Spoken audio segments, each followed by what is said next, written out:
Ustadz, di kampung saya ada fenomena pamer-pameran besarnya hewan kurban. Bagaimana bisa selamat dari ujian seperti ini, Ustadz? Bolehkah saya tidak berkurban di kampung saya sendiri, Ustadz?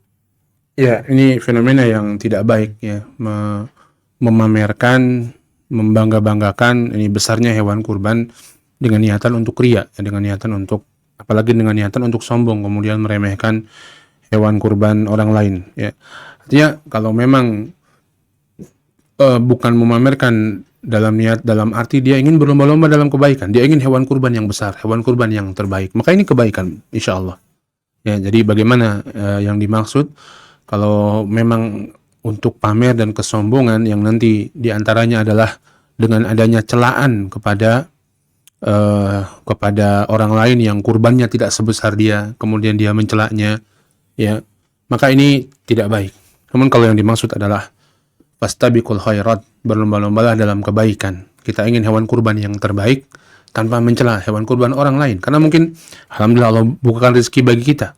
Sebagian orang hewan kurban dia mungkin kadarnya minimal atau biasa-biasa saja, tapi masya Allah dia sudah melakukan juhud yang besar, sudah melakukan usaha yang besar untuk bisa mendapatkan hewan kurban itu. Maka jangan dicela. Ya. Kalau yang dimaksud yang kedua maka ini tidak masalah. Tapi kalau yang pertama ini masalah.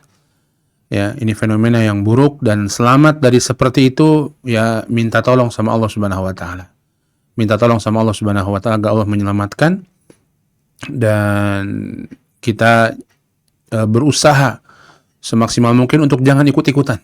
Kalau ada orang-orang seperti itu kita nggak usah ikut-ikutan. Mencela hewan kurban orang lain, menyombong-nyombongkan hewan kurban kita sendiri, tidak perlu ikut-ikutan yang seperti itu. Kemudian kita juga mesti nasihatkan kepada orang-orang yang ada yang melakukan itu semuanya agar hati-hati, waspada. Nasihatkan, nggak apa-apa, kita nasihatkan. Jangan kita nasihatkan karena Allah dengan bahasa yang baik tentunya. Waspada, jangan sampai melakukan hal-hal yang seperti itu, karena itu perkara yang dilarang dalam agama kita. Hati-hati, ya. Nah, maka nanti nasihatnya diterima atau tidak ya Allah yang memberikan hidayah. Tugas kita menyampaikan saja. Ya. Ini bagaimana selamat dari hal seperti itu. Apakah kita boleh kalau kondisinya seperti itu, kondisinya memang orang itu